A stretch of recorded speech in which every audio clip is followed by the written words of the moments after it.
Alors bonjour, nous sommes Bonjour. ici à la COP 23. Est-ce que vous pourriez vous présenter et présenter les enjeux du groupe et des activités que vous faites ici dans le cadre de la mise en œuvre de l'accord de Paris? Bonjour, je m'appelle Tossim Panoumpanou, je suis négociateur en chef de la République démocratique du Congo.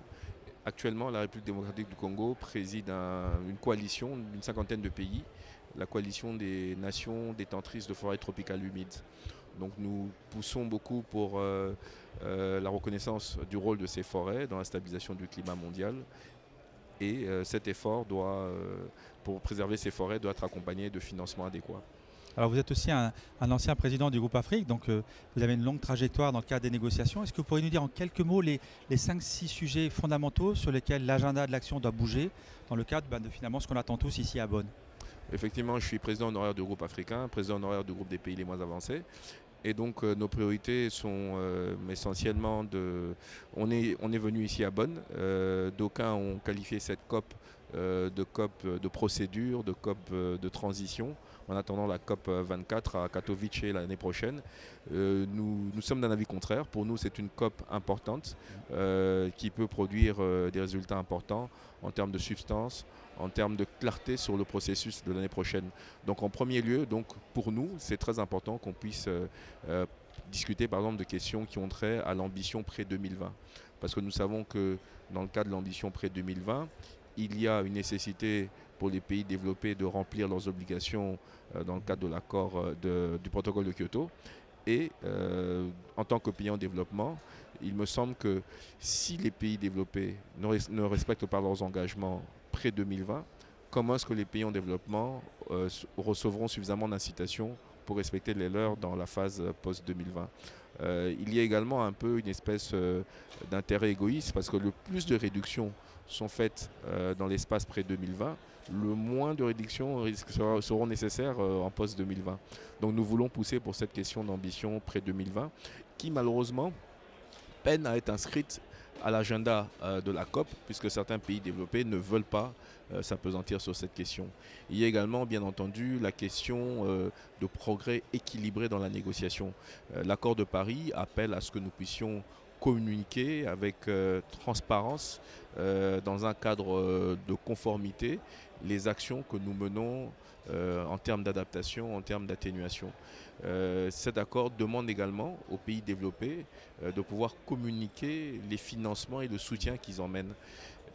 Il nous semble en tout cas que les discussions ne progressent pas de manière équilibrée puisque les questions de transparence en ce qui concerne la communication des actions que doivent faire les pays avancent relativement bien, tandis que les questions en termes de communication de soutien que doivent apporter les pays développés peinent à avancer.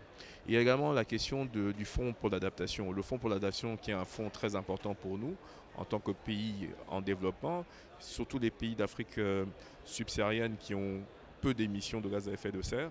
Pour nous, la priorité des priorités demeure l'adaptation. Et ce fonds pour l'adaptation nous a servi, nous a appris. Et ce fonds pour l'adaptation est un fonds qui pour nous garde toute sa pertinence. C'est un fonds qui est lié au protocole de Kyoto. Le protocole de Kyoto n'est pas l'accord de Paris.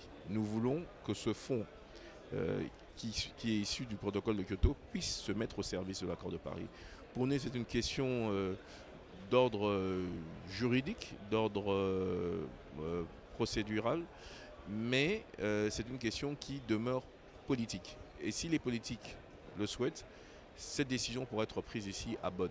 Or, on a l'impression, en allant dans les discussions, que cette question est retardée pour l'année prochaine pour faire partie d'une espèce de paquet où nous allons à la fois avoir des questions qui sont prioritaires pour les pays développés et des questions prioritaires pour les pays en développement.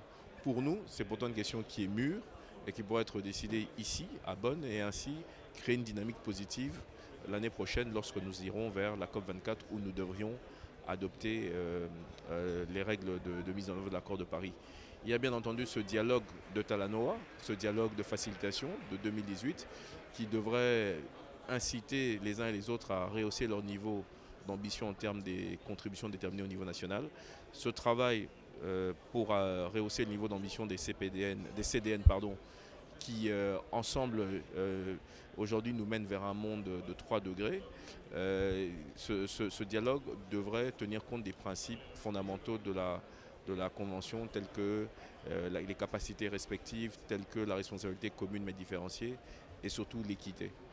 Il y a enfin la question du financement, le nerf de la guerre. Pour nous, la question du financement est très importante et il est important qu'on ait de la clarté sur la manière dont nous allons atteindre la cible de 100 milliards de dollars d'ici 2020 et comment cette cible pourra être rehaussée à l'horizon 2025. Or, c'est une discussion qui patauge également, c'est une discussion qui n'avance pas bien et c'est un peu une discussion contre-productive dans le sens où le plus les pays en développement auront de la certitude que ces financements seront mobilisés, le plus d'ambition ils mettront sur la table. Donc il ne s'agit pas d'aide publique au développement, il ne s'agit pas de charité, mais il s'agit véritablement de financement climatique auquel doivent souscrire les pays développés puisque c'est un engagement qu'ils ont pris.